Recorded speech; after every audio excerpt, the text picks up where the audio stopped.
about the power of friendship. The power of friendship.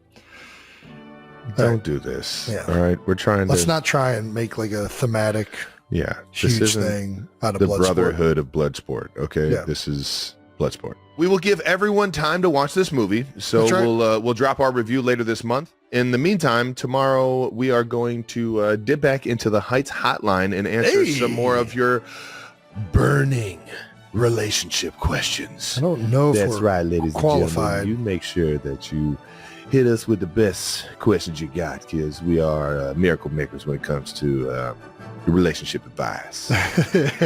Yeah, I got some mixed reviews on my relationship advice from the public and from my own wife, Kylie. So hopefully I do better this week. Yeah, if you want access to all of our bonus content, make sure you subscribe to Wondery Plus. You guys been watching Jumanji? Oh, dude. It's actually a nice little code. Now I just text her if she wants to watch Jumanji. Early in the day. Say, hey, gotta be playing these Jedi mind tricks. Don't get stuck in the game, folks. I text Kylie, did you watch Jumanji today? And she said, oh, drier than the Sahara Desert. And I was like, that movie takes place in the rainforest. Jason has dethroned the queen of Christmas, the amazing, the wonderful Mariah Carey. Oh, buddy. A Philly special Christmas party, maybe this Christmas by a Philly Specials and Stevie Nicks, is the #1 Christmas song on the charts right now. Yeah. The duet with Stevie Nicks is officially the #1 Christmas song and beat out All I Want for Christmas Is You by Mariah Carey. And I mean, that song is as good as it gets when it comes to Christmas music. Jason, how does it feel to officially be the queen of Christmas? You know, I've fought my whole life to be the queen of Christmas, and the fact that we're finally there is just it's really special. I forget what the stat was. Somebody said, I think All I Want for Christmas Is You has like been the #1 Christmas song since 1994. I don't know if it's since 1994, but it's been like for like 20 years. It's been nonstop, like the #1 Christmas song or something like that. Yeah, of course. So, you know, I know we caught it in early November. We'll see if it holds up throughout the rest of Christmas. We kind of caught it on the Christmas downslide. Like not too many people are listening to Christmas music, so we kind of snuck in there. Yeah, I get it. Oh, yeah, I'll take it when I can get it. That's pretty amazing. Straight. And it was incredible to work with Stevie Nicks. I mean, obviously, I just am still in awe of the fact that that actually happened. Stevie! And this is really, really cool. There is no % chance any song that I am in should be streaming #1 on any service in any genre. Yeah, well, don't give yourself too much credit. Stevie Nicks. That's exactly right. Yes. Good point. No, man, that's some cool ass shit, man. I can't wait for everything to drop. It drops day after Thanksgiving? So the song is out now. The single came out. But yeah, the single came out, but the album will be fully streamable. I think it's like the day after Thanksgiving. Yeah, I think that's what I remember reading. The album goes for sale, but it's already pre-ordered. We got to ask Connor. Connor knows all the details. I don't know half of the details. I just have fun, make the music. He knows how the release structure works. I'm an idiot. I just show up and I get it. It's coming out slowly. We got another single coming out this week with our friends from Mount Joy. Nice. Iconic Philly band. That song's tremendous. So pretty excited to see how that does. Hell yeah. I think we're going to be releasing this tomorrow, but I'm going to be putting on a concert before this Thursday night game with Mount Joy. I'm sorry, what? You're going to do live music? Dude, I'm performing the song that we recorded for the album live at the link before the game starts with Mount Joy. And I kind of feel, I don't know if this is the right thing to do. Like the Eagles are about to play like a heated, like the most important game of the year. They're playing the Washington Commanders. And me and Mount Joy are going to go in there before the game kicks off and perform a Christmas song because we want to help raise money for the album. What game is this? It's Eagles versus Washington, the Commanders. It's this week? This week. It's on Thursday. It's it's a little too soon after if you ask me, but all right. And initially I was like, yeah, let's just do something. It's Thursday. No, you're doing this in 2 days. Yes, dude. Bro. We initially were like, we're just going to do something in the parking lot. It'll be fun. Like just to like get it on video to help promote it. And somehow it's turned into we're full on, have like a stage in the link in a part of it. And we're just going to be performing the song right before the most important game of the Eagles season to date takes place. So yeah. You better make it epic. Well, my voice is shot. I don't know if you can tell. So it's probably going to be. I'm always have a raspy voice, man. Just go ahead. Just get some honey. Get some little throat coat. You ever heard of throat coat? Nope. It's a type of tea. It's not whiskey. Get some whiskey. Tea. Yeah. Don't bother with that shit. You're right. Get some whiskey and some honey. Yeah. You know what I'm saying? Yep. You know what to do. How do you know so much about vocal soothing? I read up on it.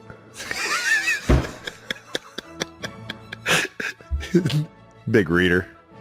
Big Wikipedia guy. Yeah. And that does it for new news brought to you by MetaQuest. Expand your world and disappear in reality. Yes. Fan mentions of the week. Let's shout out King James. Yeah. After our Freddie Freeman episode, he explained why he spelled Freddie's name wrong. And I thought it was pretty clever. Probably not why he did, but it's a nice little... Hey, it's a nice little excuse. It's a good dog ate my homework excuse right here. Freddie, my bad, man. You was the boogeyman out there, so I just thought like Mr. Krueger, like Freddy Krueger. Yep, the boogeyman himself. Nice, yeah. And he was haunting the Yanks. Yeah, that was pretty damn good. Always love a good King James shout out, and yeah, he was pretty much like Freddy Krueger out there for the Yankees, no doubt about it. Ain't that the truth? Actually, if you missed that Freddie Freeman episode, make sure you check it out, man. Freddie is an unbelievable guy. He's got a beautiful story with his family, both his father and his kids, and his wife, and just what they've all had to go through, and just how he got to where he is in life, man. It's so cool to hear what makes him, what fuels him and what makes him great, man. Especially after winning his second World Series. So check that out. In particular, like you cannot listen to that episode or watch Freddie and not just have the biggest smile on your face. That dude has one of the greatest smiles I've ever seen. He does, man. It is outrageous. It's infectious. Like energy. Yeah. It's infectious. So yeah. It is. We had Make sure you check that episode out. New Heights is brought to you today by Lowe's. Football season is in full swing, and I'm back on the Lowe's home team. Whoop, whoop, for my 4th straight year. And Lowe's is helping you make the right calls so you can be the MVP of all your home improvement projects. Plus, nothing says MVP quite like the Lowe's app.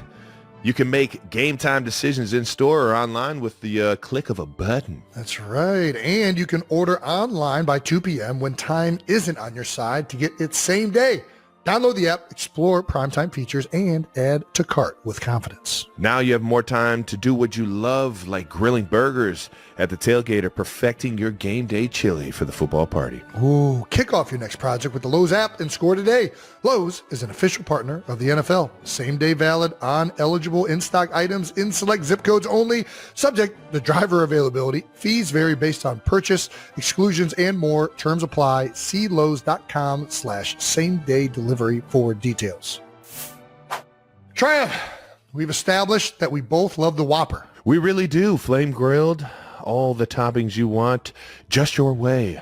Doesn't get much better than that. And what we're about to talk about is brought to you by none other than Burger King. Hey, I like to say Burger King instead of Burger King. I like Burger King. Well, speaking of BK, do you know about the Burger King $1 Million Whopper contest? Of course I do, but what is it? The $1 Million Whopper contest, where people all across America created their Whopper with whatever toppings they wanted, and they got over 1 million submissions. Over 1 million submissions, huh? Yeah.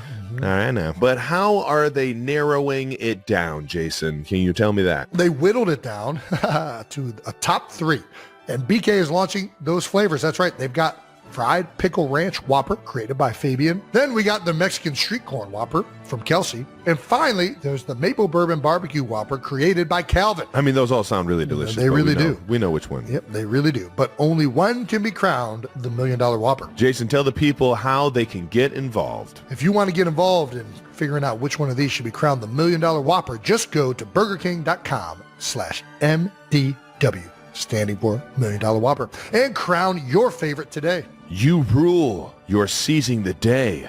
At BK, have it your way. You rule. BK, have it your way. You rule. This episode of New Heights is sponsored by Liquid IV Hydration. Is key for keeping up with the holiday hustle. Keep Liquid IV on hand to stay hydrated through the holidays. With convenient package of their hydration multiplier or sugar-free hydration multiplier, you get 8 vitamins and nutrients, 3 times the electrolytes of the leading sports drink, and no artificial sweeteners. And Liquid IV really comes in handy during the holiday. It's the perfect way to stay hydrated when you're traveling, busy hosting family and friends, or out and about shopping for your family. They also have some fantastic flavors. You can find all of your favorite hydration multiplier flavors on their website, from acai berry and lemon lime to pina colada. Ooh, a little pina colada. Tear, pour, live more. 1 stick plus 16 ounces of water hydrates better than water alone. Stay hydrated through the holidays with Liquid IV and get 20% off your first order of Liquid IV when you go to liquidiv.com and use code NEWHEIGHTS at checkout. That's 20% off your first order when you shop Better Hydration today using promo code NEWHEIGHTS at liquidiv.com. Let's move on to a little bit of that bold topics to wrap up Week 10 in the NFL, starting with the Kansas City Chiefs. Anna. How about those? Chiefs.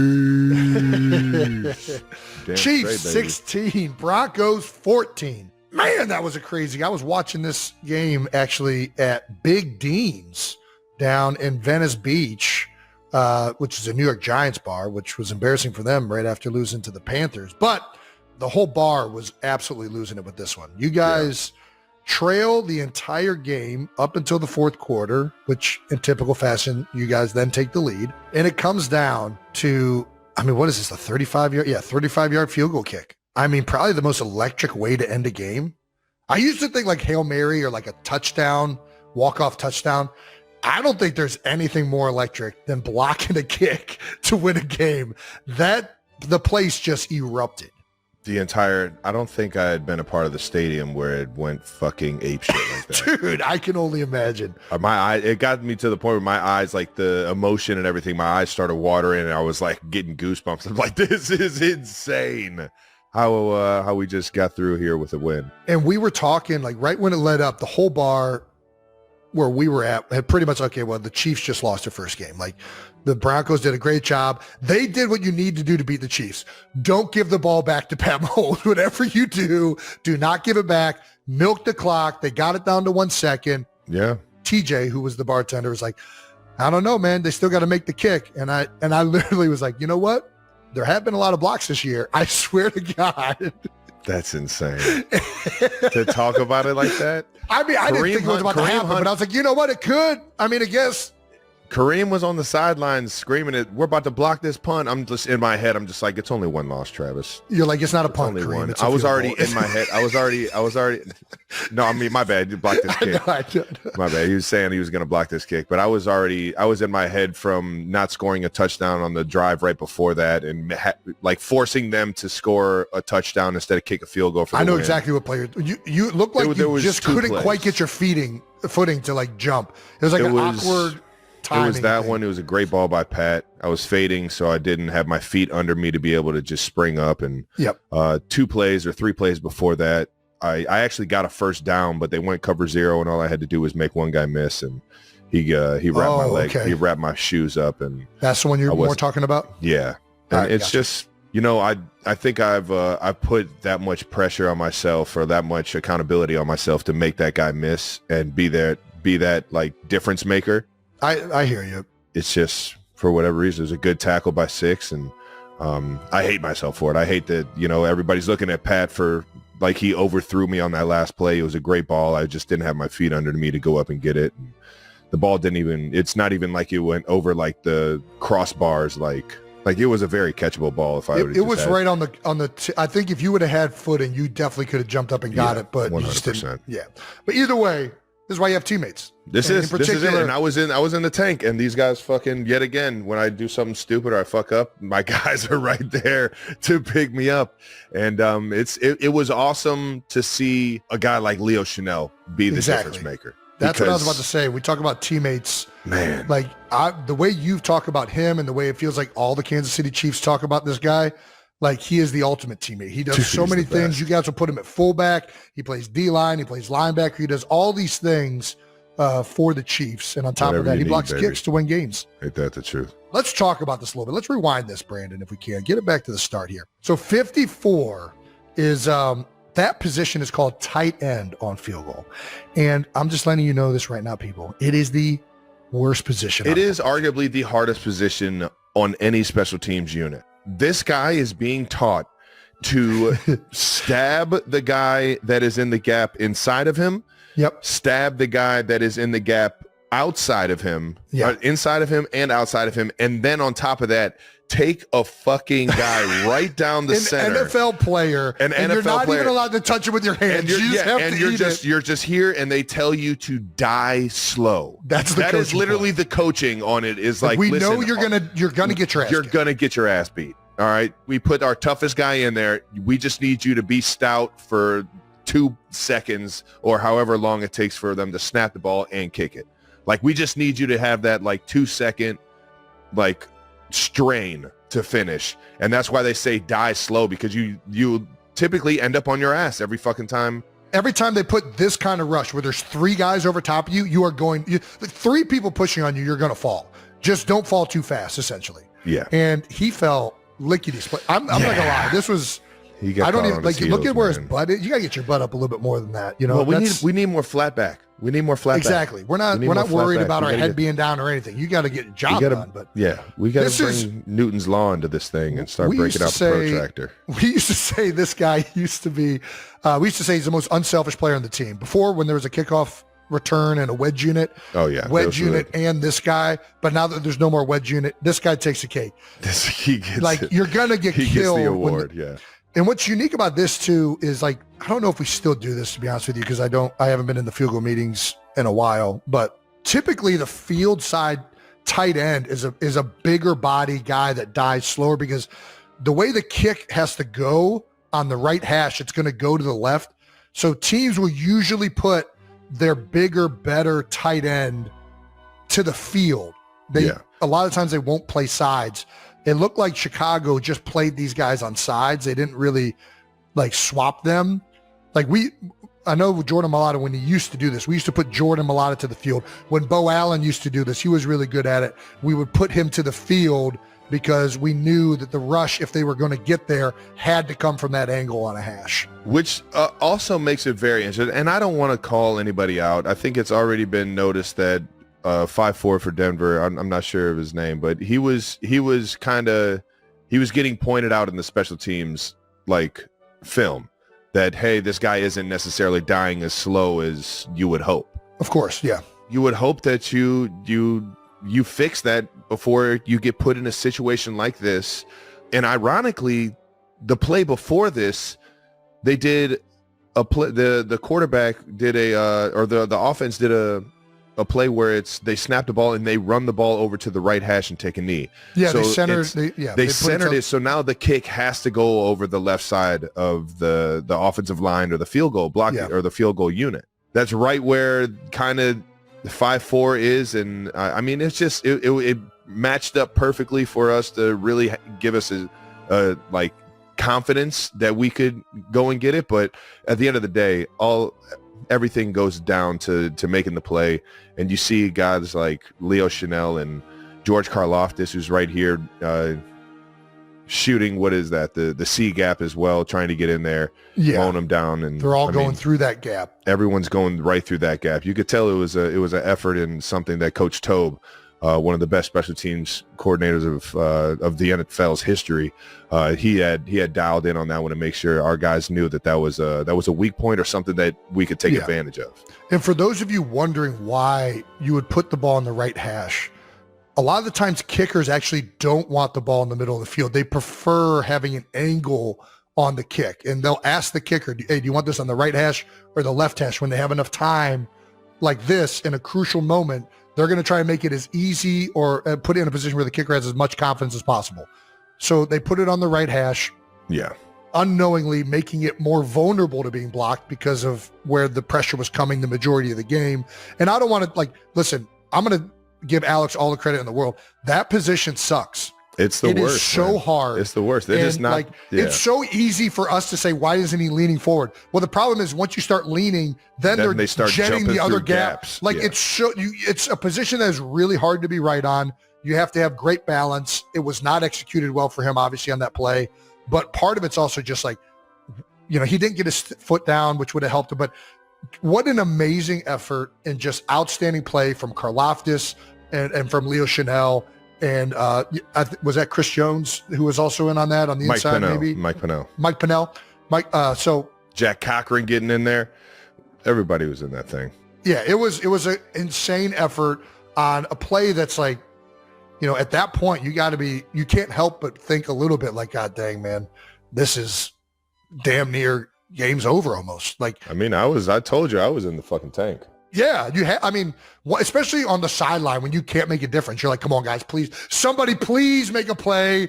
But the chances that happens is so small. I think couldn't happen to a better guy, it seems like, in Leo Chanel. Loved everything that happened after the game. So, yeah, couldn't happen to a better teammate, it seems. Everybody pumping up John Cena here. Mahomes on Chanel. Cena. He's like the strength. They got it when he comes out of the tunnel next. They got to hit him with the Johnson. It's got to be from now on. Yes, dude. He's like the strength of a D lineman. He's like the strength of a D lineman, but he plays the linebacker position. You don't want to be the guy on the end when he's working out. Bro, he made my training camp living hell going against him, man. I loved every bit of it too.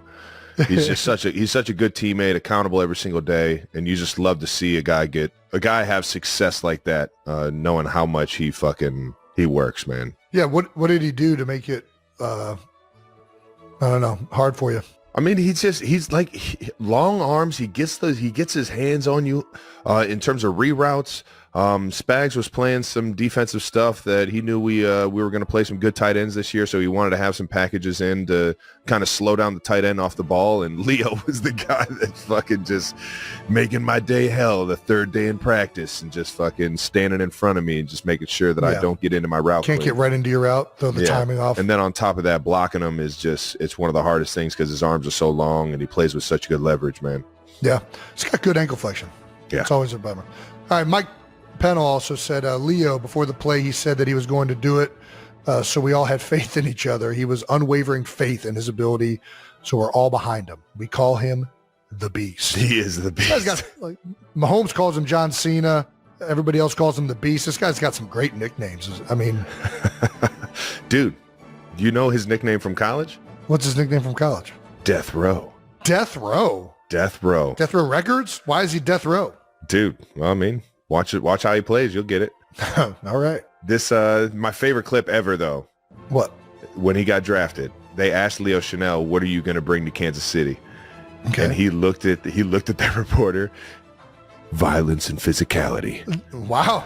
Hey, that's a good answer. That's a football guy answer right there. Can somebody please pull up that video? Can you find that video? I think it was violence and physicality. I forget what it was. Leo, what do you bring to the table for the kingdom? Violence and physicality, man. I am addicted to hitting people. I love it. I can't get enough. Let's fucking go. I'm addicted to hitting people. The whole crowd just erupts. You just got someone that loves to assault people for a living. And I will take full advantage of being able to assault the man in front of me. Leo, can you give us a nuanced answer as to why you are going to be a great pick for the Kansas City? Violence and physicality. That reminds me. It's so good, dude. That reminds me so much of that Marshawn Lynch interview. Like his high school interview? No, he's doing an interview and the reporter is like asking him questions. He's like, "There's not too many people that can take you running through somebody's face over and over, over and over. Over and over and over and over and over again." And the guy said, the reporter says, "Is there some type of I forget, he tries to like have some like quick, like smart comeback where it's like, oh, is there something symbolic in that?" And he said, "Run through a motherfucker face." Marshawn is gold, man. God damn, I would have loved to fucking play with that guy. Yeah, the field goal attempt almost didn't happen. It was reported on Pro Football Talk that there was talk among the Chiefs defense of possibly letting the Broncos score at the end as a strategy to get the ball back. And I'll explain this. Every team has a play in their playbook on defense. When you're out of timeouts, there's no way for you to stop the clock anymore. You'll actually let the team score just so you get an opportunity to get the ball back. You have to be within a score, though. It's a last-ditch effort. It usually happens with seconds, like you're under a minute on the play clock, and you're like, man, they're going to get a field goal. We can't stop the clock anymore. Let's just let them score a touchdown, because then maybe we can somehow get in the end zone if we get the ball back. And I was actually in that same bar wondering if you guys were going to do that. So it's interesting to know that you guys are also thinking about it, because it was this was the situation where it's like we're in, I don't know what you guys call it. I don't even want to say what we used to call it, because I don't know if that'll tip it off, but like just let them score mode. Let them score mode. But you don't want to make it too easy. We actually tried it on you guys very unconvincingly, and you guys took a kneel down and didn't score. Unfortunately, we would have hoped you would have scored. This is a situation where sometimes you'll actually see the defense try and carry a guy in, like carry a tackle, try and make a tackle, carry him into the end zone. You know, that's seriously. And so if you ever see that at the end of a game, sometimes it requires a little bit of acting ability. You don't want to just make it obvious you're letting them score. You want to actually miss a tackle on purpose. But either way, Spags reportedly said, no, we're not doing that. We're going to make this stop and force them to make the kick. Interesting. I mean, listen. In Spags, thoughts we trust, on the strategy, baby. It worked. I don't know. In Spags, we trust, baby. Yeah, right. In retrospect, it's absolutely bonkers that you guys blocked this kick, and I think it's like I said before, it is probably the most electric way to end a game on a block. Dude, it was. The double thump to end it, like that is absolutely freaking crazy.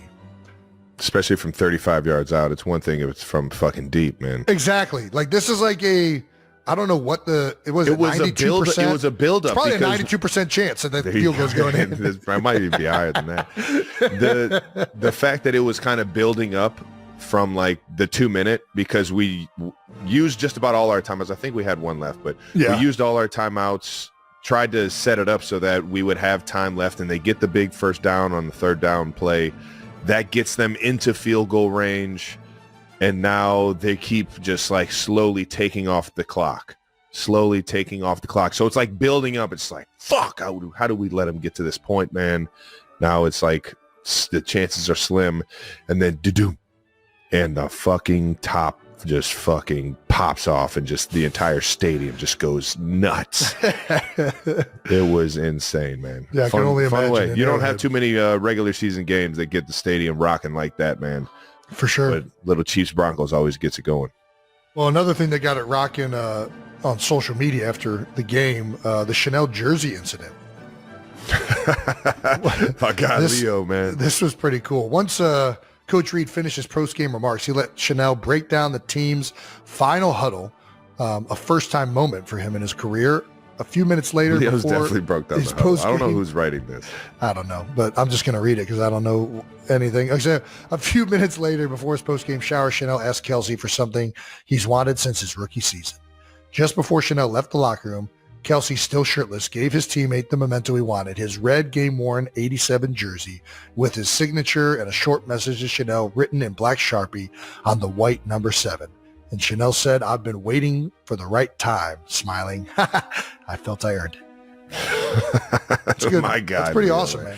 He earned it. He earned it just by fucking being a good teammate. Right? Yeah, right? And this is my fault. Of course it's my fault. He mentioned that he wanted it since his rookie year. He came up to me and asked me for it, and I was like, dude, fuck yeah. No problem, man. I'll write this thing out to you in a heartbeat. And sure enough, I forget to do it that day. And 2 years later, I'm sitting here. He comes up to me and calls me out. He's like, "You still owe me a jersey." I'm like, "Goddamn, today's the day you're getting it, brother." This is how you know we're brothers. So he's got the not only the game-winning block kick jersey. I put the date on it. I told him how much I appreciate him being a teammate and a Super Bowl champion with me. So that's awesome. Ironically, it was the day I became the leading touchdown. Reception. Yeah. Did you touchdown reception overtook leader? It or you tied Tony? I can't remember which one. I think I might have tied him. I think you tied Tony. Yeah. Which I tied him on that day, so I made sure to write that down there on him. That's awesome. On the that's a legendary. When I told that to him, he was sitting there like, "What? No, I can't." I'm like, "It's in good hands. it's yours, brother." Dude, that's crazy. Yeah, this is how you know we're brothers. I think I owe like 15 guys from the league. A million. Still, like, a million. I think I still owe my guy Hunter Henry one, man. Fuck. I don't know how your jersey is after games. When I tried to like sign the jersey after games, soaking wet. Yeah, it all runs and it bleeds. Like it never like. That's a part of it. That's a part of it. It's part of the magic of it. Yeah. That's how you know it's another part of the. That thing was worn, and it was sweated on, and there was bloodshed. What do we think was the better post-game gift to Leo? The jersey from you or a little cheeseburger? To Andy treating him to a cheeseburger? Hell yeah. Shit, the entire Chiefs Kingdom treats him to meals for the rest of his life, I bet you.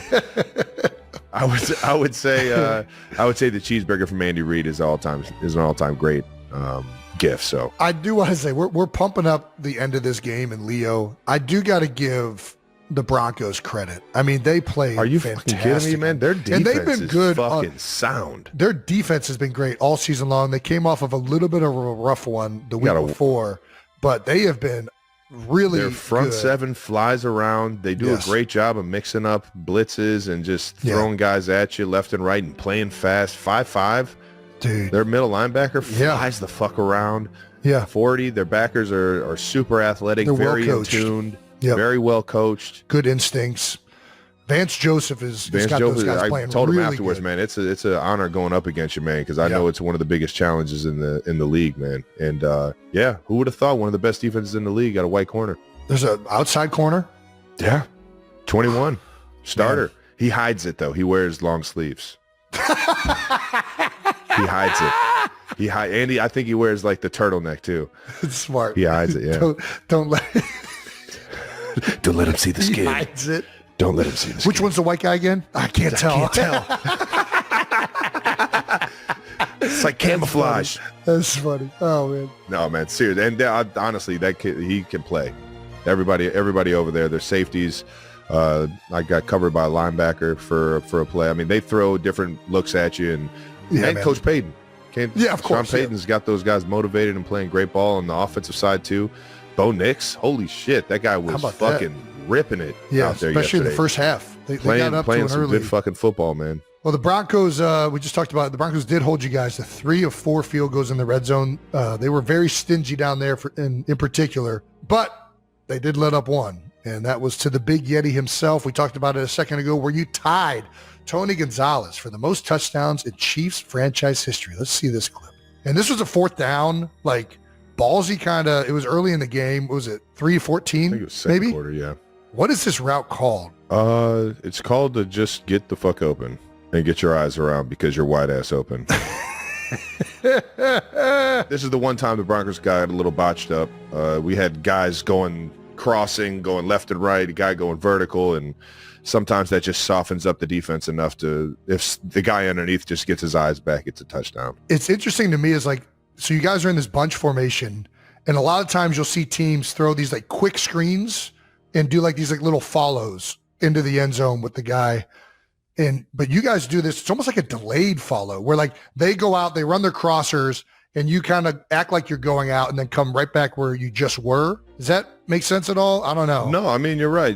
What it does is it puts because they're all banjoing this. They're trying to figure out who am I taking. They're playing a defense that's very similar to what you would play in the field, and that's they box the bunch. They put 5 guys literally like a box. They put the corner high outside, the safety right over top, and he plays everything inside. The corner plays everything outside. The underneath nickel or the will backer then plays the flat while the Mike's kind of sits in the inside and takes any short crossers. Well, this formation, we scored 2 touchdowns with D-Hop on the backside. So the Mike flies left to try and take away the inside throw to D-Hop. He's got to take the first crosser. Yeah, and then Justin Ross does a great job of taking off the top. And, I mean, it's, at that point, there's a lot of space underneath for me to work. And Pat was right on time. That outside defender, he's got to respect you running to the flat. Yeah. So when you come and follow that guy who takes the inside defender, there's nobody left to take you. I thought it was great. It was a great design. And Yeah, and my fourth guy down. Noah Gray's wide ass open here too. So I Is mean, it was literally pick your poison by the pad right here. Either way, awesome play on fourth down. Chiefs defense still balling out. I mean, I know they kind of got let up a little bit early. They gave up some leakage late on that They only last gave drive. up 16 points. If they make that field goal, 19 points. As an offense, with a guy like Pat Mahomes back there, Coach Reed dialing up plays, we have the pieces to put up fucking points, man. And it is getting a little frustrating, but Chiefs Kingdom, stick with us, baby. We're going to start putting fucking points up, and we're going to do it. We're going to do it in old Chiefs fashion. Yeah. We're finding ways to win, which is always a good thing, and we're learning and we're growing, and we're definitely, you know, rolling with the punches in terms of like how teams are playing us, and we're growing with that. And I think that Coach Nagy, Coach Reed, Coach Heck, the offensive staff that's really creating these game plans, they're putting us in great positions to have success. But it takes all 11, man. It takes all 11. It takes the tight ends to be having their feet underneath them so we score touchdowns instead of field goals. It takes, you know, everybody up front to be on the same page so that we're picking up blitzes. It takes everybody running their route to the discipline that Coach Reed teaches it, so that guys get open faster and it's a clearer picture for Pat. You know, everybody's got to do their fucking job every single play. And I know I haven't done it. I got to make sure that as a leader on this team, I'm doing everything I can to help this team and to make this thing go. Yeah, love it. LeBron's stat of the game. No other team in NFL history has won 9 straight games in which they trailed in the second half, regular and postseason. You guys have trailed in all 9 games? Is that what that stat is saying? That's not correct. This is true, Jason. You're saying you guys have trailed in all of your 9 last? Every fucking game. Wow. In the second half. That's fucking mind-blowing, actually. That's not a LeBron stat. That's pretty fucking crazy. It's not where you want to be as an offense, Jason. And I know this, and it is, like I said, it's frustrating. It is frustrating knowing that we're not scoring enough points right now. And it's what you go to work for, baby. You got enough pride to get it fixed, you're going to fucking get it fixed. And I got my mindset on that. Well, next week, you guys have an opportunity to get it fixed. You head back to Buffalo. How about this, to take on Bills Mafia? Yeah. Last time you were in Buffalo, I was there, and it was a fun evening for everyone involved. Unless you're the Bills. Yeah, correct. Unless you're Bills Mafia, in which case, not the best end of the season for those guys, but they are rolling right now. Bills are looking good.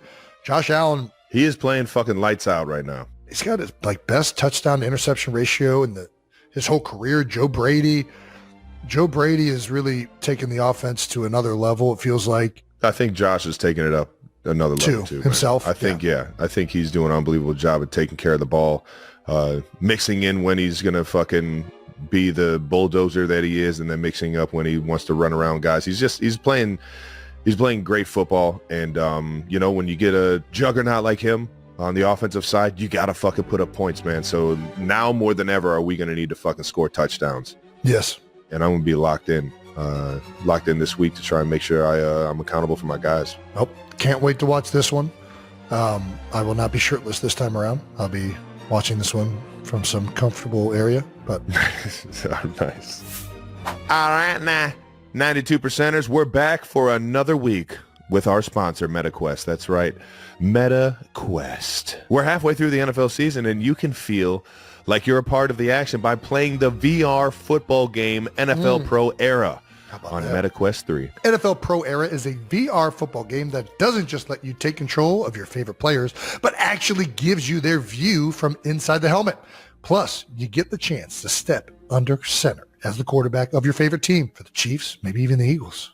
You know it. You can also wreak havoc on defense from the linebacker position and try your best to shut down the Eagles' tush-push, or even try to keep the Chiefs' offense out of the end zone. Yeah, good luck with that one. The MetaQuest 3 is also super light and comfortable. That's right. So you don't even have to put on an NFL helmet to see the field from a QB's point of view. Also, NFL Pro Era has a field where you can play online with up to 7 friends at once, just like the backyard football we used to play as kids. So if you want to explore the NFL Pro Era football verse and lead your team to glory, head to meta.com/quest to check out NFL Pro Era and see everything else that's possible on MetaQuest. The NFL season is in full swing, and that's why we need to tell you about our special hookup for today's sponsor, SeatGeek, who are back for their third season with New Heights. Man, just keep coming back, baby. And we have a special discount for the 92%ers. As always, you can get 10% off any ticket on SeatGeek. That's whether you're a new customer or not, with the code, you guessed it, New Heights. How about that? And that works for sports, concerts, comedy shows, going to see Travis and the Chiefs play, you name it. All right, now. You can even grab a ticket to experience Monday Night Football. That's right, in person like I do most weeks. SeatGeek rates on a scale of 1 to 10. So look for the green dots. Green means good, and red means, bad. Not so good. Save yourself some money. Open the SeatGeek app and add code New Heights to your account to get 10% off your next order. Doesn't matter if you've used SeatGeek before. That's right. It does not matter. That's code New Heights for 10% off. Terms apply. Once again, that's code New Heights for 10% off. It's time to talk about our friends over at Coke Zero Sugar. Coke Zero Sugar and EA Sports College Football have an exciting new partnership. When you scan a Coke Zero Sugar product, you can instantly unlock the most coveted in-game currency College Ultimate Team packs that can be used in-game. Just go ahead and scan your Coke Zero Sugar, and it will unlock instant win College Ultimate Team packs that can be used in EA Sports College Football 25. New rewards will drop every few weeks on Coke.com from now through November. So make sure you scan your Coke Zero Sugar for a chance to win. Also, Coke Zero Sugar's Fan Work is Thirsty Work National Football Tour is visiting college football and NFL stadiums around the country during the biggest games all season long. They'll have samples, live events, and even a friendly EA College Football 25 tournament on game day. Coke Zero Sugar's Tailgate Tour is headed to Athens, Georgia as the Tennessee Volunteers come to town for an SEC matchup that's sure to be electric. Fans can swing by if they're interested or in the area and tackle a game day with great taste. Is Coke Zero Sugar the best Coke ever? You should probably try it and decide. Let's get to a little bit of Eagles recap. It was a fun one. Let's talk about a little bit of the Birds out in L.A. Yeah, baby. Yeah, we'll talk about the Birds and then get into your L.A. trip after this one. Eagles 34, Cowboys 6. Jason, initial thoughts on the game? The fucking blowout. I mean, the initial thoughts are that Dallas is just really bad right now. Yeah, the Fighting Dallases. And that the Eagles are playing great football. Yeah, I mean, listen, I know it's, Dallas isn't good right now, but this is what you're supposed to do against bad teams. You're supposed to beat them 34-6. Yeah. Philadelphia's really settled into who they are. It seems like they're playing much better. We've all known that they've had the players to get it done. They have great talent on both sides of the ball. They're really starting to gel as units and play as a team. And I think that that's the thing that's been really fun to watch the last couple of weeks. They're figuring out their identity on offense, and they're starting to really play to their strengths as a unit. And defensively, they've had a couple bad games, but outside of that, they've been good. They've been really good. And as of late, the defensive line has picked it up. They're playing fantastic. I mean, obviously, everybody's criticizing the pass rush. When you play with a lead, the pass rush looks a lot better. You put them in third and long situations, keep them, stay ahead of the sticks. You're going to get good opportunities to rush the passer. And I think that the Eagles right now are playing very, very well. It also helps when you get 5 turnovers. Yeah, how about that? Win the turnover battle, baby. The fucking win percentage skyrockets. Eagles now in first place in the NFC East with a 5th straight win, and Birds get their first win in Dallas since 2017, as Jason remembers. Quick stats from the game. Jalen went 14 of 20 for 202 yards and a tutty. He's just playing he has the answers to the test, man. It seems like he's ahead of the curve, and it's fun watching him ball out right now because he's flawless right now. His throws are right on point. Everything downfield seems to be in sync. A.J. Brown had 5 catches for 109. A.J. Brown's doing his goddamn thing, as he always does. Forced 5 Cowboy turnovers, 1 interception, and 4 fumbles. Guys are fucking punching the ball. And the Eagles pulled starters early in the 4th quarter. How about that? Yeah, Jalen is playing really good right now. I mean, I know the thing that he's really done since the bye is he's taking care of the football. He's being very smart. I know he had the 1 interception to Diggs in the end zone, where Diggs really sloughed off of his responsibility, made a good play. And then he had the fumble where I don't know what you do. Michael Parsons came around on a TE and was on top of him before he really had time to react. But You know, he's been very smart with the football, but also still taking chances. It's hard to navigate that. How do I be aggressive and allow my guys to go make plays like A.J. Brown, but also do that in a way that is smart and we're not putting the ball at risk? And I think that he's been really good. It's clear that him and Kellen have really started to build a chemistry as to what this offense is now. You know, it looks like it has an identity. Hell yeah. They've turned into, they lean on Saquon. They run the football. They're doing the play actions. They're doing a little bit more under center stuff, and which lends yourself to some different play actions than you can do from the gun. And they've done some really good things the last 3 or 4 weeks. It's fun to watch right now. It's a lot of fun to watch. Hell yeah. Well, I don't get this next quote, but the biggest takeaways from the game, Jerry Jones is still at war with the sun. Yeah, there was a moment in the game, CeeDee Lamb running across the end zone had a chance to have a wide open touchdown and could not see the ball. I'm not going to lie. Playing in that stadium, I've fucking had that problem before. That fucking glare coming through that end zone in the afternoon is fucking ridiculous. Absolutely ridiculous. It's like the glass makes it fucking like spread more. Right. It's like the sun is bigger and brighter than it's ever fucking been. Yeah. And I mean, I get it, but obviously you try not to let those kind of things be an excuse. But Right. holy shit, man, that I mean, I get it. I understand where he's coming from here. Yeah. I mean, there's some pictures right here. I mean, it is crazy how aggressive that sun is at that time of the day coming through that window. You'd think they put up like shades or something, but alas. Look at that, dude. Dude. What the fuck? Why the fuck is it that bright? Yeah.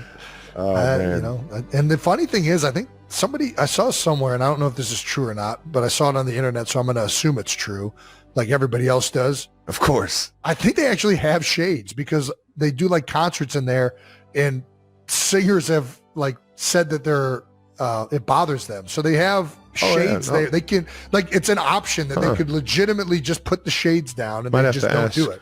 Might have to ask somebody that. CeeDee Lamb post-game comments on the sun at AT&T Stadium. I couldn't see the ball. I couldn't see the ball at all.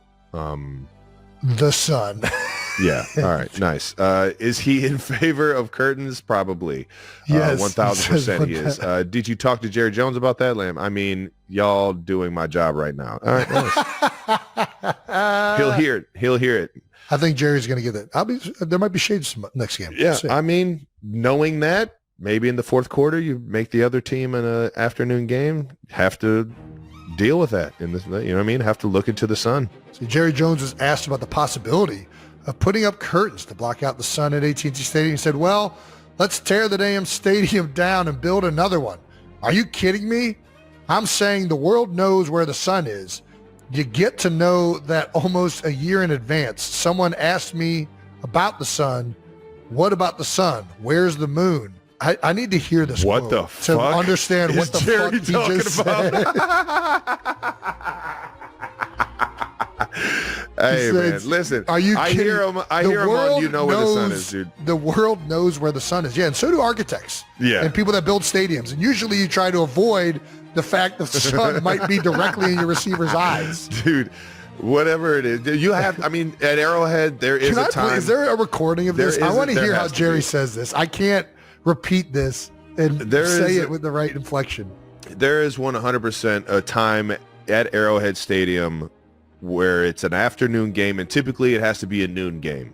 You know, the sun's already kind of going down by 4 o'clock and getting underneath the stadium at this point in the year. But there is a time, if there is a noon game, that in the first and second quarter, maybe even peeking into the third quarter, that you're going to get that sun coming across the field. So it's like if you have a hitch, like it doesn't necessarily go downfield or like how this is coming through the end zone in Dallas. But you I don't think catch that's it that the way, point. but that Like, you put the stadium so that Yeah, have it going across the stadium. Don't have it so that you're going to be looking right back at where the ball's going to be coming from 90% of the time. But it's going to look beautiful when the sun just glares through there in the afternoons.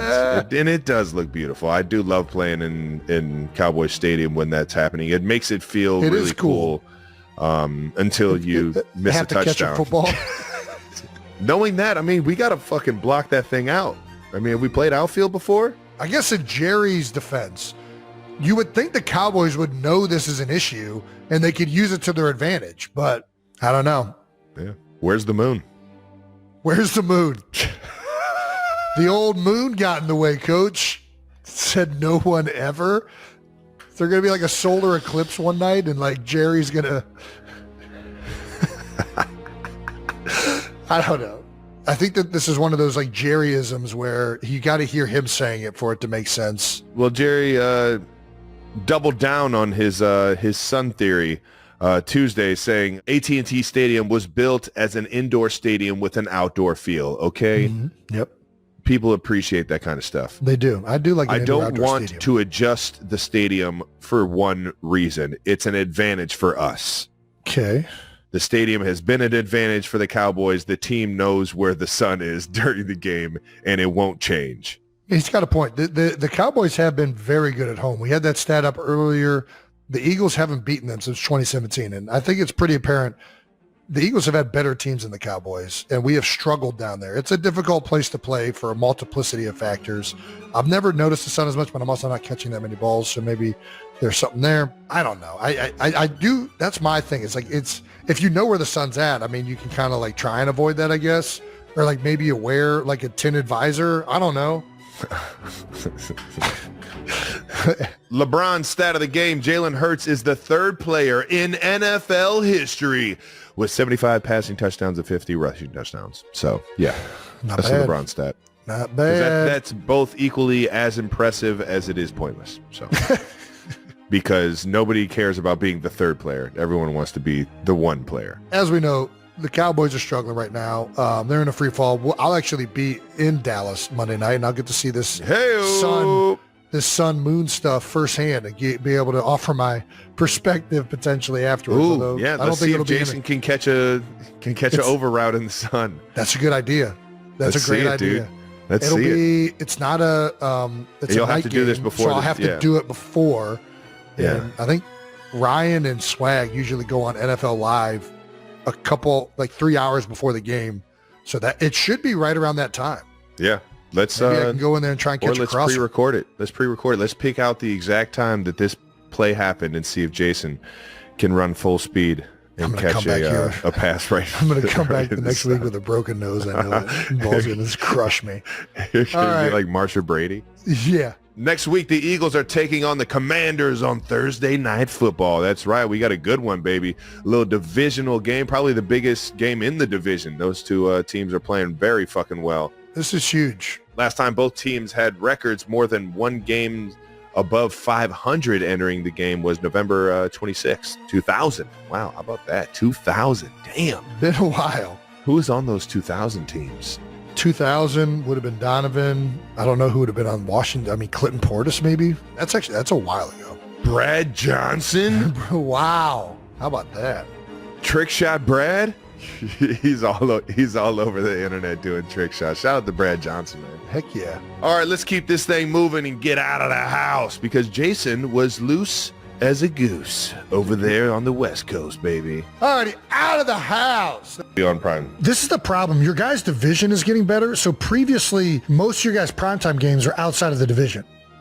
Right? So like Denver this year, is that a primetime game? We would always have a primetime in division game. But not like the Raiders. Yes. Do you have primetime against the Raiders? What? On what? 100%. I had 4 touchdowns. Oh, the Christmas game? No. Again, a Christmas game versus the Broncos. Yeah. The divisional games, I feel like those are a big focus for these like networks to get these rivalry games. Yeah. Well, you want the divisional games because they mean more for the playoff seedings, and especially at the end of the year, they're big. Typically get better football when you play in division. Yeah. All right. Well, Broncos game to start the year. I bet that would be a primetime game. Well, it's not to start the year. It's just the first fucking logo. Sorry. Yeah. Broncos, that virtually one, if not both of those games will probably be primetime, right? So in previous years, we've had up to 5 or 6 primetime games. That's coming off of the Super Bowl. Yes, exactly. This year, so I'm going to guess 3 to 4. I'm going to guess 3, high end 4. I still think the Kansas City Chiefs are a draw that the league's banking on. I think so I'm playing modest though. You got, as long as you got Andy Reid, Patrick Mahomes, Travis Kelce, like That old good Texas gunslinger. Football TV. so. Let's say 4-5. If it's 5-6, maybe now it's 4-5 after a down year, one down year in the past decade. All right, Broncos virtually guaranteed to be one of them is going to be a primetime game, right? Yes. What about non-division games? Which Buffalo? I mean, that's for sure going to be a primetime game, right? I don't know. We played them mid-afternoon or like that second wave of games that that's that 4 o'clock slot. Yeah, I think we played them and Bengals the same, but both of them could be. I think if we get a home game, I think Patriots are probably the big one that I think people would want to see. Yeah, let me say this: if I'm the network, which games do I want to see the Chiefs playing on my network in prime time? I want to see them playing the Broncos. I want to see them playing the 49ers. I want to see them playing the Bills. I want to see them playing the Rams, Seahawks, or just because I know there's a lot of bad blood and rivalry is the Bengals, right? Yeah. Those are the 6 games to me that look the most appetizing if I'm a network. Yeah, I'm with you. I guess you could Chargers too.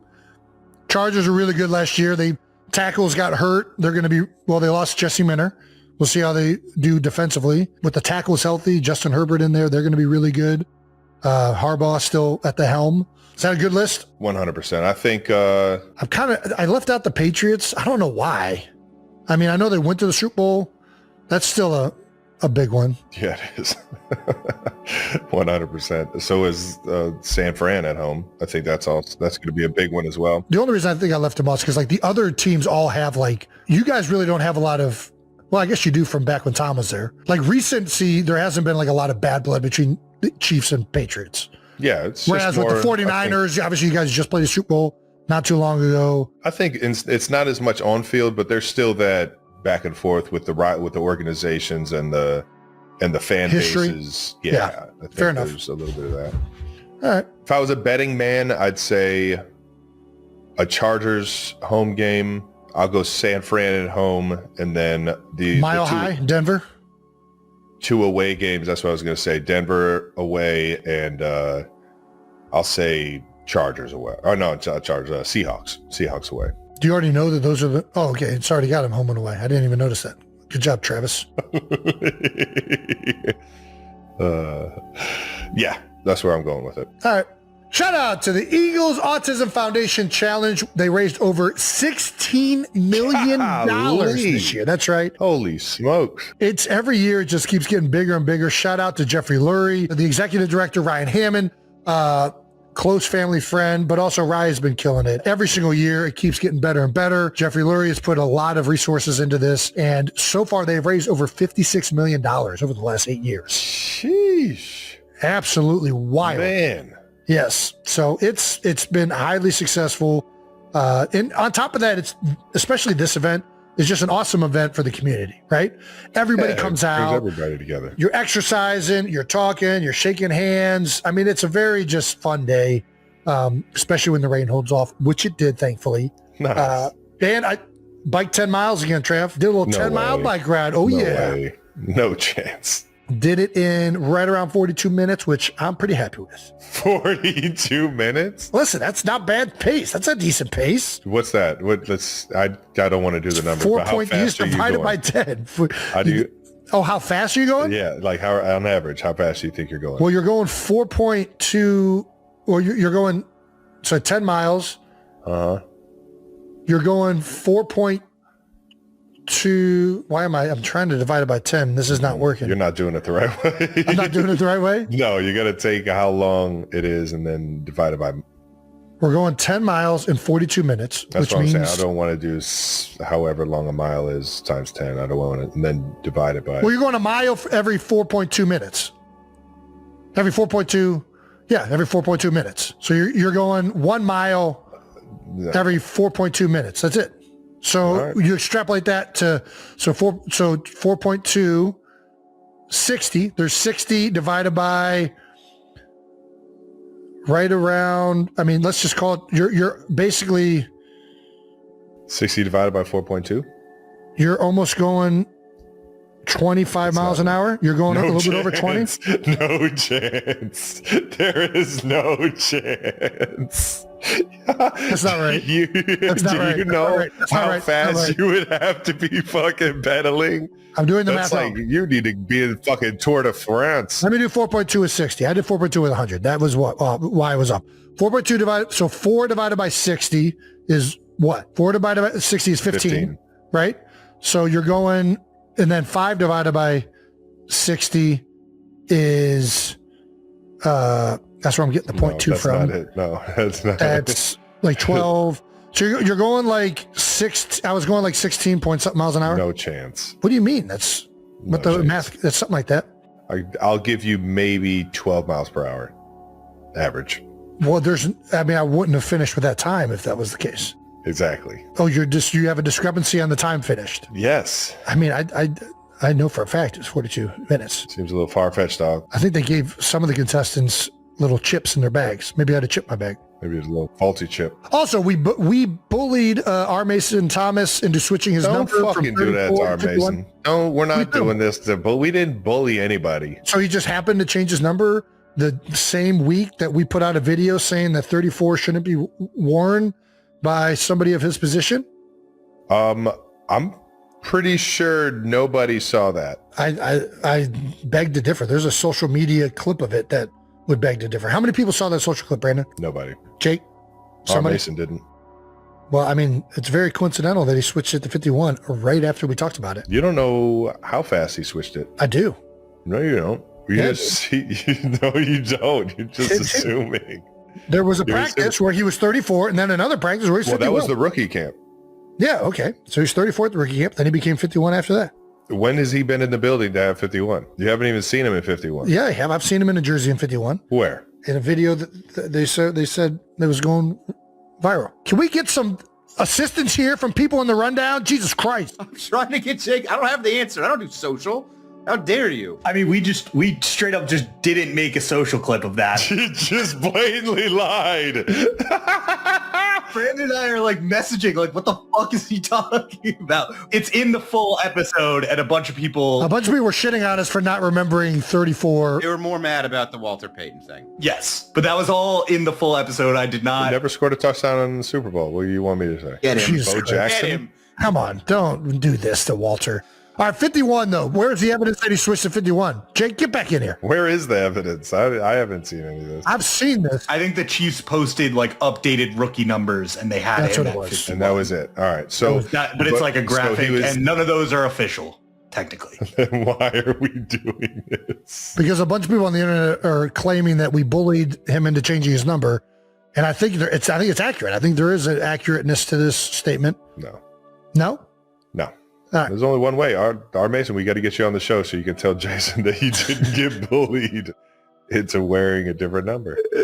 All right. There's a bunch of people on here pretty pissed off that we didn't remember Walter Payton, aka Sweetness, wore that number, which, major foul on our part. We definitely should have. We fucked up that one, but did we go down the list of people who are 34? We were trying to remember who. You knew it was running backs. We did know that. And we were trying to remember who wore 34. We couldn't do it. We couldn't, for some reason, we didn't think of guys, we get hit in the head for a living. All right. Sometimes it just goes right over our head. Deuce Staley? Deuce was Deuce, wasn't he? 42. I'm pretty sure. Who else wore 34? Let's check that out. Ooh, 34. I can see a Steelers jersey 34. I don't know. All righty. We got some good ones. Wow. Okay. Some really good ones. Yeah. All righty. Are they all running backs like we thought? They are all running backs. I know of. I knew it. At least 4 of them you should know. All right, 4 of them. All right, Sweetness got Walter. one. Bo Jackson. Nice. Well done. How did you get Bo Jackson so fast? Because it's fucking Bo Jackson. What are you talking about? No, did somebody write that down? How did you just pull out Bo Jackson? Bo knows. It's the fucking one of the we best were just fucking talking about running this backs for of all 5 time. minutes and you didn't say Bo Jackson once and then you just listed it like it was a fact. 100% said somebody. All right, whatever. All right. Go ahead. Bo Jackson. 34. Wait for it. Was, gosh, I want to say like Marshall Falk. You would be wrong. Give me an era. Give me an era. One was from our era growing up watching football. I would say the latter half of it. Like high school and middle school years. Very iconic running back whose career had ups and downs. And whose doesn't? Well, this one was very down when it was down. Ricky Williams. Ricky Williams. There you go. Legend. Legend for multiple things. And then the other one is one of the most iconic running backs of an era before that. No, he was 32. Gosh, 32 has got a fuck ton of them. I was going the white running back from Miami. How far back? He was the same era as Brian Bosworth. Matter of fact, has a legendary highlight where Brian Bosworth cannot tackle him. Are we talking about Bo Jackson again? I don't think it was Bo. I thought it was the other guy.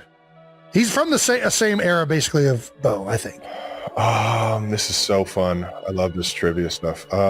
He also ran a sub 5 second 40 at 50 years old more recently. Gosh, what are you thinking about? Eric Dickerson? Who are we thinking of? I think he might be doing politics now, which maybe I shouldn't even mention. Herschel Walker. Yeah. There you go. Good. Were those clues accurate? Yeah, he was a part of the big trade that evidently They got Bo, right? led to Emmitt Smith. Emmitt Smith. He was the Cowboys. I'm an idiot. He is the one that Brian Bosworth was trying to tackle and broke the tackle, right? No, that was Bo Jackson. That was Bo Jackson. Yeah, that was a fun game. We should do that more often. It was Bo Jackson. We just sit here and ponder. I mean, listen, they'll cut it up. It'll look better. Finally, tickets still available for our live show in Los Angeles. That is going to be. That's right. That's right. You guys are not going to want to miss this one. We're getting fired up for this one. We're getting fired up. Put things together. I can't wait to shoot Jason right in the face with a t-shirt cannon. And he's never going to see it coming. Guests are starting to come out, and when they do come out, I'm assuming these last few tickets will go quickly. So if you're on the fence, just know that once these guests get announced, which we are not 100% sure on, so we're not going to announce them right now, but we have some leads. We have leads. Leads, yeah. We got the guys over there working in shifts. All right. The link in the description to buy is down below this video. If you will be in the LA area around, when are we doing this again? Like June 15th? 15th? Yeah, there we go. June 15th. All right. That does it for new news. Brought to you by American Express. Thank you to our presenting sponsor, Adobe Acrobat.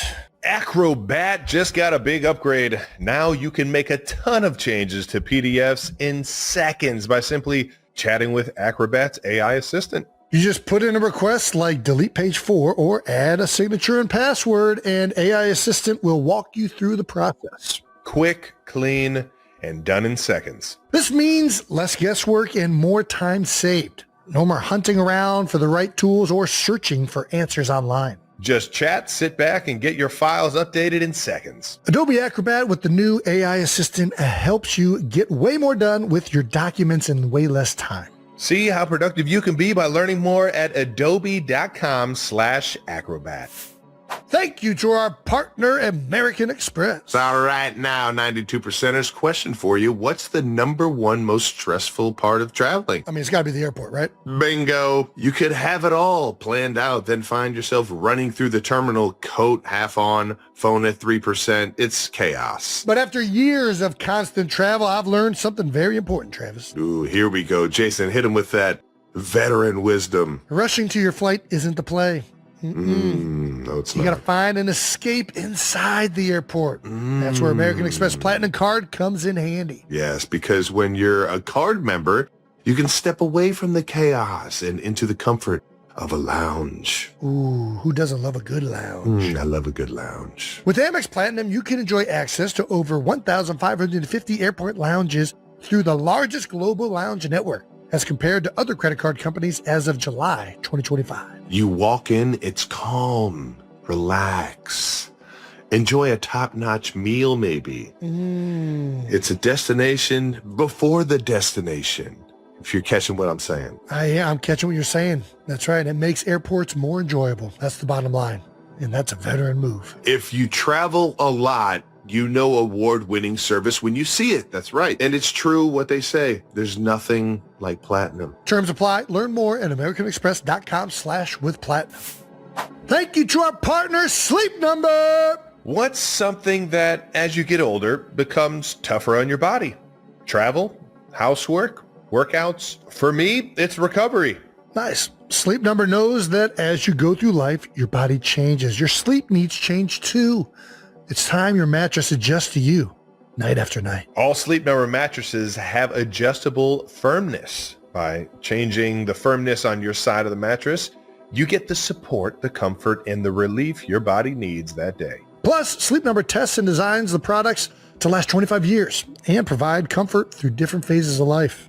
Learn more at sleepnumber.com or visit a Sleep Number store near you. And that leads us into No Dumb Questions, which is brought to you by the greatest mattress company ever created. Who's that, Travis? Sleep Number. Oh, very good.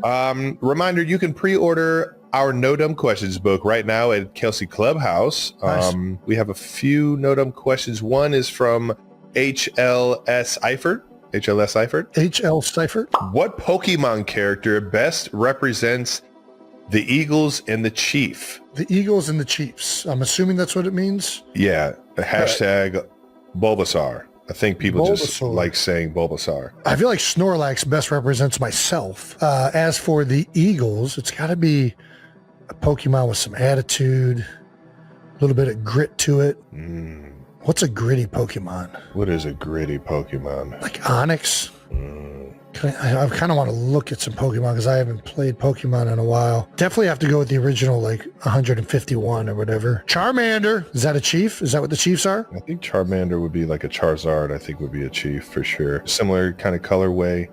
Oh, there we go. This helps. Okay. Similar colorway, but is there a team that is more associated with fire? That's weird that there's no teams.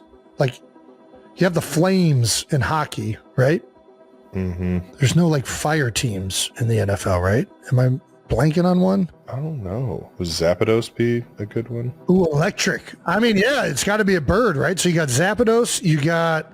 Why does it have to be a bird? Well, it's eagle. You're talking about you. All right. So we got Zapdos. Little Zapdos right here. One of the ice birds, I think it started with like an A maybe. There's like an A bird. A bird. I keep coming back to Zapdos. Ooh, we could be one of the bats. What were the bats called? Those things are fucking annoying as shit in the game.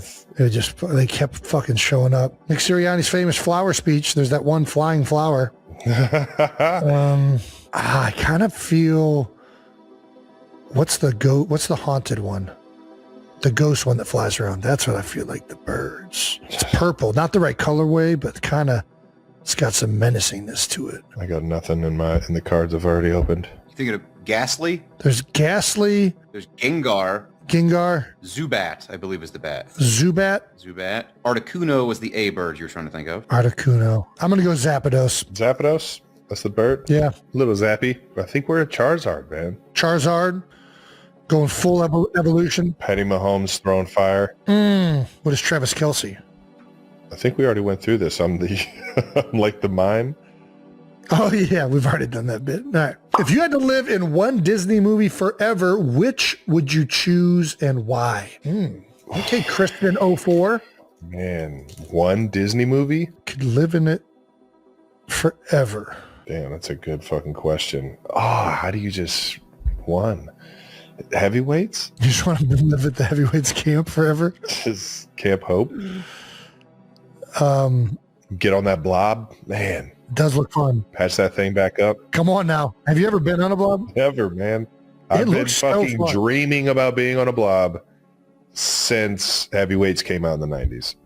Well, let's fucking make it happen, Travis. All right, let's fucking do it. Get me on a blob. I'm saying Heavyweights, man. That shit was so fucking funny. Now we just got to find out where you get a blob from. All the fat kids when we were growing up, they ended up being the funniest, most enjoyable to be around. It's true. Fat people are just better. You didn't get good until you got fat. I didn't. Yeah, nobody liked me until I became fat. That's such a bummer. And as I get skinnier, people hate me more and more. What's Jason's? I kind of want to go Alice in Wonderland. Just for Eifert or Seifert. I got a little Bulbasaur for you. Nice. What are you saying? You're going which one? I'm gonna go Alice in Wonderland. That shit was wild. Alice in Wonderland or Alice in Wonderland? Alice in Wonderland. I can dig that, I guess. Super trippy. You're right. Kind of scary. Yeah, but I mean, eventually you kind of get used to it, right? I don't know. Yeah. Alice seemed to it. Probably, if I'm going my favorite one, I'm going Aladdin. Just have a genie around all day, can do whatever I want. Well, you only get 3. Well, no, you do. But the first wish you do is you wish for more wishes, and then you set him free, and then he's just your friend, but he still has the powers somehow. Is that how it works? Did you just make up your own version of Aladdin? At the end of Aladdin, he sets him free, and then I think he still is like around in the other Aladdins. They make like multiple. No way. They made more than one Aladdin? Oh yeah, I think there's like 3. There's at least 3 of them. I'm pretty sure. Where the fuck have I been? I have not watched them either, to be honest with you. But there are multiple Aladdins. Yes, you cannot ask for more wishes, but you can grant him freedom, and then he becomes your friend. That's the way you get the genie. You grant him freedom, then he's your friend, but he still has power, so he still can kind of fuck around. That's the point of him being free, is that he doesn't get put under this spell of only giving 3 wishes and going back in the... I know, but for some reason, when they set him free in multiple iterations, he still had powers. And then he was still helping with his powers. Man, I gotta watch that again. That doesn't sound like it's right. Well, it's a good lesson for kids. If you want something, and you ask, you only get like 3 times before somebody's like, this guy's fucking annoying as shit. But if you are good to them and you give them freedom, they'll help you out, and you do something for them, then they'll help you out in perpetuity. All right, which Disney movie are you so out on that you would never even want to live in that movie? Yeah, what's my least favorite Disney movie? I don't know. Let me look up. I'm gonna look for help. I don't know. You go first. Can you think of one? I'd probably say... It's hard to do. Like, what do we mean when we're living in them? Are we becoming like a specific character? Sounds like, yeah. Like you got to live in that world. All right. If we're doing that, then I'm going Hunchback of Notre Dame. I don't want to be that. Ooh, yeah. Living in a fucking tower and just fucking ringing bells. And I don't even remember what the positive end of that story was. Well, he got the girl. He didn't get the girl, I don't think. I think he just they were like friends. I don't think he got her. No, she kissed a frog or something and he became cute. No, that's the other one is Beauty and the Beast. I feel like that's the most fucked up story that I feel like there is in what? Beauty and the Beast? Yeah, the Beast can't become handsome. I mean, it feels like the message is like, hey, no matter how bad and ugly this person is, you can change them. Another good one is Shrek. Shrek is a banger. That's a great one. That's a very fun one. That one. That's I don't believe a Disney movie, but that is a banger. I think it's a kids movie. We'll accept it. That's what, DreamWorks, or it's one of the ones that's not Disney associated. Pixar. I'm pretty sure Pixar is Disney. I think it's DreamWorks. One of those animated studios is an offshoot. It's not Disney. I have 4 kids, Travis, just trust me. I think Pixar was once on its own and then it became... You are correct on that, I believe. I don't think it was always a part of Disney, but now it is. All right, that does it for No Dumb Questions, brought to you by Sleep Number. All right, let's get to our convo with Colin Jost. This conversation is brought to you by Mentos. Have you ever looked at someone you've known your whole life and suddenly realized they are not the same person anymore? Not because they changed in a bad way, but because life changed them, because they grew up, because one day you stopped seeing the little brother you protected and start seeing the man he's becoming. And that might be exactly what happened with Jason Kelce. During what seemed like a normal podcast conversation, something felt different. At first, it was the usual energy fans always love. The jokes, the laughter, the teasing between brothers. Jason and Travis have always had that connection where they can make each other laugh within seconds. But then something shifted. Very quietly, very naturally. And if you were paying attention, you could feel it.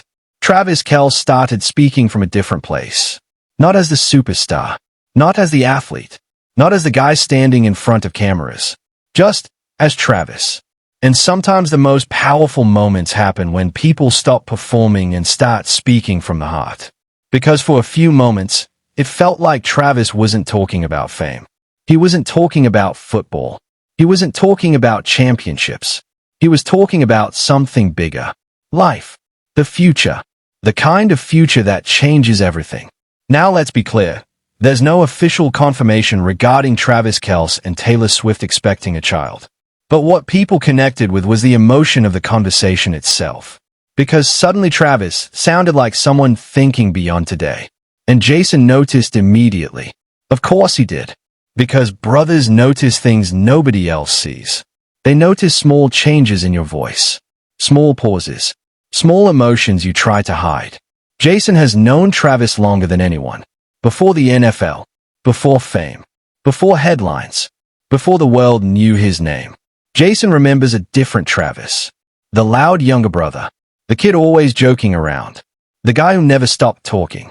The brother who probably annoyed everyone in the house. But Jason also saw something nobody else saw. Growth. Years of growth. Failures. Success. Pain. Pressure. Lessons. And suddenly while sitting there listening, maybe Jason saw all those years at once. Because sometimes life gives you one tiny moment. And suddenly every memory comes back. And maybe for Jason, this was that moment. Because becoming an adult isn't when you buy a house. It isn't money. It isn't fame. It isn't success. It's when your dreams stop being only about yourself. It's when life becomes bigger than you. And if Travis truly spoke from that place, Jason probably understood immediately. Because Jason already knows that feeling. He's a father. He knows what it feels like when life suddenly changes overnight. He knows what it feels like when one tiny human being enters your world. And suddenly nothing matters more. Your priorities change. Your heart changes. You change. And maybe that emotion hit Jason harder because fathers understand something that's difficult to explain. You don't become stronger when you become a parent. You become softer. You become more emotional, more protective, more vulnerable. Things suddenly affect you differently. And maybe while Travis was talking, Jason wasn't just hearing words. Maybe he was imagining the future. Maybe he was imagining Travis entering a completely new chapter of life. And that thought alone, that can hit harder than people realize. Because older brothers carry emotions quietly. They don't always show it. But deep inside, they remember everything. They remember bike rides, childhood fights, inside jokes, embarrassing stories, late-night conversations, dreams that once sounded impossible. And then one day, you look at that same person and think, wait, when did all this happen? When did time move this fast? When did my little brother grow up? And honestly, that feeling hurts a little. Not sad hurts, beautiful hurts. The kind of feeling that makes your chest heavy for reasons you can't explain. Because time is strange. You never notice it moving until one day you realize everything changed. And maybe that's why fans connected so deeply with Jason's reaction. Because it wasn't about celebrities. It wasn't about headlines. It wasn't about Taylor Swift. It wasn't even about football. It was something much simpler. Something human. Two brothers. One speaking. One listening. And in between that conversation, a moment nobody expected. Because sometimes people don't cry because they're sad. Sometimes emotions happen because life suddenly feels real. And maybe for Jason Kelce, for just a few seconds, life felt very real.